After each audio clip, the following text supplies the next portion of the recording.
Hi guys, so this is a response to a certain number of vegans within the vegan community who are saying that we should get rid of carnivores. Now, there are a number of ways that they are suggesting that we get rid of carnivores. Firstly, some vegans have suggested culling them, they've suggested sterilization, and they've suggested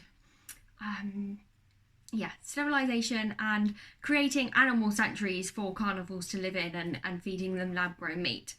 Now, I will go through all of these things and talk about how they're flawed in a number of ways, and then I'll get into the ethical ethical frameworks and how I think the argument of killing carnivores is ethically flawed in itself.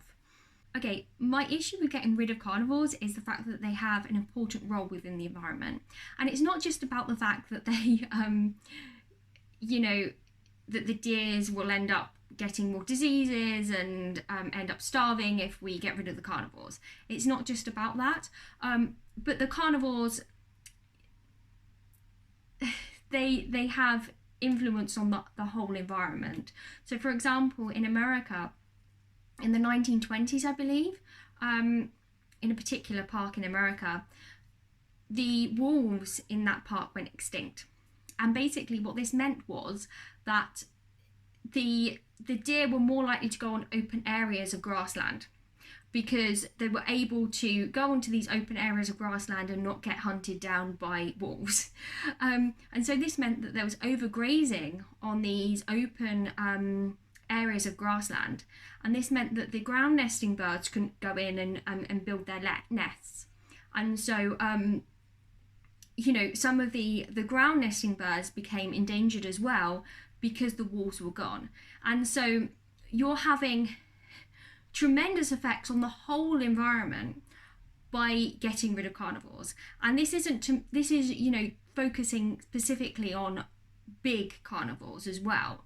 I mean, we're not really thinking about the small carnivores like the spiders and that kind of thing, and the impact that getting rid of spiders or these smaller carnivorous insects would have on the environment as well. I've seen the anime Tokyo Ghoul, but in Tokyo Ghoul there are these creatures called ghouls. They're essentially human. It's just that they have some sort of infection or their genes are mutated where the only thing they can eat is human flesh. That's the only thing that will sustain them. Okay, but here's the thing, like, what would you do if, like, we were the ones that were the I don't see how that's relevant. Are you or are you not in favor of allowing carnivorous cannibal humans to just kill and eat other humans? Okay, so let's think about the impacts of actually getting rid of these carnivores.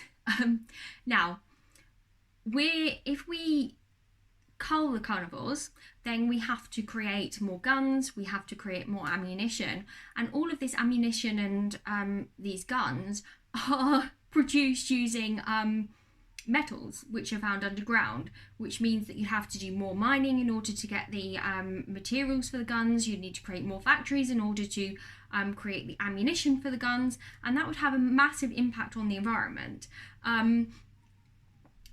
You'd have to clear whole areas of animal habitat in order to mine the metals.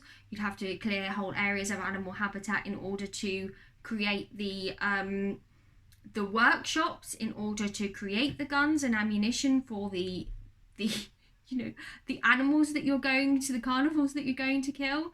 And so I think that would have a massive impact on the environment. Just in itself, trying to mine all the metals for the animals that you're going to kill. This problem without violence. This is something I just don't know the answer to, but it's something we should do. Sterilisation is an option, though it is flawed as this only prevents future predators from being born, not from the sterilised predator killing animals. Or perhaps... So let's think about the environmental impact of sterilisation and contraception.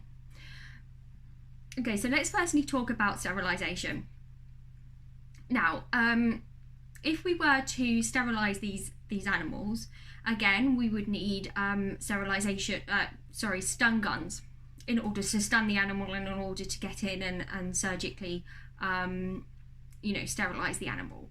Now, that would have a massive impact on the environment, because we would need raw materials for the sterilization, the stun guns. So we'd need to mine the raw materials, we'd need to create more factories in order to create these stun guns. We would also have to have a huge amount of animal testing in order to actually work out how to sterilize certain animals, because I don't think that we know how to sterilize, for example, a ladybird or a spider or something like that. I think those surgeries are going to be very, very tricky, and I don't think that we currently have the knowledge in order to do that yet, to be honest. So it would involve a lot of animal testing in order to actually find out how to sterilize certain animals. We would have massive issues with the sterilization itself, because a certain number of animals which are put under never wake up. There are issues with animals being sterilized, and sterilization can cause blood clots. It can cause various issues in the testicles, which might cause a very painful and nasty death for these animals. And so it doesn't to me, sterilization seems actually in some ways a lot worse than culling the animals, because you'd still have to create all the stun guns, you'd have to do a lot of animal testing. Your impact is a lot bigger, I would say. In terms of contraception, there are massive issues with contraception anyway. For example, I know in human beings, the contraception can cause blood clots, it can cause a higher rate of cancer, it can cause various issues. Then you'd have to create all of the contraception in a laboratory. You'd have to do animal testing, because I don't think there are contraception for certain animals. You would have to, what else would you have to do? You'd have to actually lay down all of the contraception for these animals, and you might disturb animals while doing that, because you're going into their environment and feeding the animals the food. You would create areas of animals. I'm sure that not just the carnivorous animals are going to eat the food that you've laid down for them. There might be things like dogs and other animals that are going to eat it as well, and that would cause other issues with the environment. And so, yeah, it's just, I don't know, this is just insane. I'm not gonna lie. Putting predatory animals in sanctuaries and feeding them lab-grown meat. But I don't know how viable this is. Right, so the other option that he gave was actually creating zoos or animal sanctuaries with just carnivorous animals in them. And I think that this is the most stupid idea that I have probably heard of out of the three different options. And the reason for this is that you'd have to clear acres and acres and acres and acres and acres of land, which are currently being used as maybe national parks or other areas like that, in order to house these animals. And I think you'd have to you'd have to get rid of all of the any of the herbivorous animals, or any of the animals that these that the lions and wolves and other animals that you've got in this park are going to eat. And so I think that that's probably the worst idea, because you're destroying natural animal habitat in order to house carnivorous animals. That's what you'd have to do, essentially. And I think that that's a really bad idea. I also don't really agree with the lab meat hasn't been isn't currently on the market, and it's very, very, very expensive at the moment. And there are massive issues with lab meat in general for animal rights. You have to take you know, a muscle tissue sample from animals, and this can actually cause infections and scarring and bruising and that kind of thing. And you'd have to take, you know, if you take muscle sample after muscle sample after muscle sample, you the quality of the muscle kind of declines over time, and so that's a massive issue as well. Older animals, their muscle quality declines with time as well. So what are you going to do with the older animals? Are you going to cull them, or are you going to leave them be? I don't know. Like, what are you going to do with them? That's another question that I would ask. And so, yes, I mean, I think that both the solutions that are given for getting rid of carnivores and actually getting rid of carnivores in itself is a stupid idea, and it has a lot of unintended consequences for various types of animals. There are two things that I want to bring up, and why I don't think that the idea of killing carnivores lives up to ethical scrutiny, really. The first one is the fact that is consequentialism, because I'm a consequentialist. The second one is action versus inaction. Okay, so I'll just go over consequentialism now. So consequentialism says that an action is good based on the outcome, basically. So under a consequentialist framework, and I am a consequentialist myself, you're able to kill someone if killing that one innocent person is for the greater good, right? You know, will save the lives of 5 people. So, for example, a consequentialist would essentially, you know, if the trolley was going towards 5 people, they would switch the line and put it towards the one person. So that's kind of consequentialist logic. And from a consequentialist perspective, I don't think that culling carnivores is going to produce the most good. I don't believe that, because you'd have to, for example, if you were taking Vegan Gains' line of thinking, you'd have to create, you know, guns, for example, to cull all these carnivores. And by creating these guns, you'd need to create mines, which would be, you know, wrecking an animal's environment in order to create the mine to mine the metals for the guns. You'd need to create factories, which would, you know, put pollution into the atmosphere, you know, and start melting the ice caps and the environment that, you know, penguins live on, for example, and polar bears live on.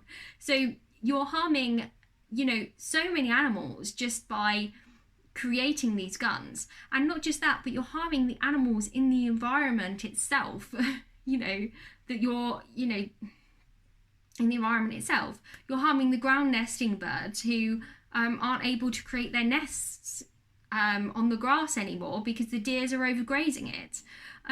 You're not in any way doing something which is in the greater good. And in all honesty, the deer would die anyway. They would, you know, they if they're not going to be eaten by a wolf, they're going to die from starvation or die from a you know, some kind of severe infection or illness, which are much more common when you have you know, populations of deer densely together. And so that's the issue here. You're not doing something in the greater good from killing that those wolves. You know, it just seems a bit silly. So the second thing is that by most scholars who study ethics, inaction is always considered to be morally neutral. And the reason why it's considered to be morally neutral is the fact that it's very hard for people who study ethics to distinguish between these two examples. So, for example, Bob goes into, I don't know, Shoes R Us, for example, and he buys a pair of shoes which cost him £5. he walks out of the shop and he sees a woman who is trying to raise money for children in Africa. And they have a sign up that says a mosquito net in Africa could save one child's life. If you give us £5, we can save one child's life in Africa with that £5. Bob walks on and he doesn't take his shoes back and give the woman the £5 that he spent on his shoes. Okay, Bob has just walked out of the shop and he sees a woman drowning in a lake. And if he goes into the lake and saves this woman, he will destroy the shoes that he's just brought. And he'll have to go and buy a new pair. In both situations, you're having like a small inconvenience of not being able to have your shoes anymore for your shoes being destroyed, and saving one life. And it's very difficult for scholars studying ethics to distinguish against the two actions, because both, you're not acting in a situation where you could have acted and you could have saved a life. And so, I mean, that's the kind of distinction that we have. And inaction is always considered morally neutral because there's always more that we can do to save human lives. I don't, for example, if, for example, I didn't do my PhD and I decided that I spend 20 hours a week on my PhD, it cost me £200 a month. And so if I spent that £200, raising money for a homeless shelter, and I spent 20 hours a week working on a homeless shelter, I probably would save a few lives over my PhD. But people spend money on things that and time on things that they don't really need when they could have made a better choice. And so inaction is never really considered to be, it's always considered to be morally neutral rather than unethical. And I suppose that's one of the other issues that I have with this whole thing, is the fact that, okay, let's say that killing the carnivorous animals was going to lead to the greatest, was going to save the lives of herbivorous animals, and there wasn't any other issues, right? Well, saving those, you wouldn't have to save those animals.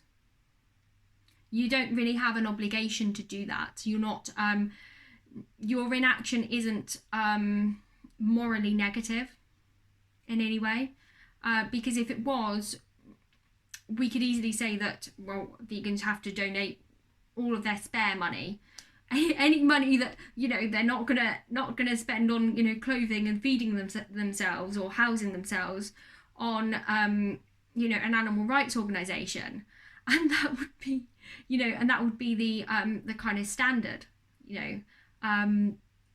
but it's not the standard. You don't have to spend all of your spare money on animal rights organisations. You don't have to spend all of your spare time working for animal rights organisations, even if you could save more animals by doing that. And so, yeah, it's inaction isn't morally negative. And so, yeah, it's kind of my last point. Anyway, thank you for watching this video. Bye, guys.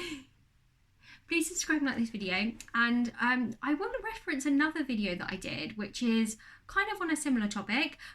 It's talking about why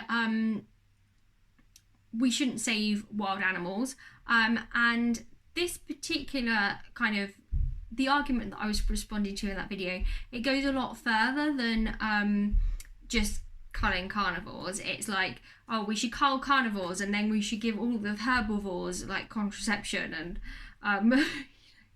it was just insane. But anyway, thank you for watching this video, and please subscribe and like, and comment down below if you like it as well. Bye, guys.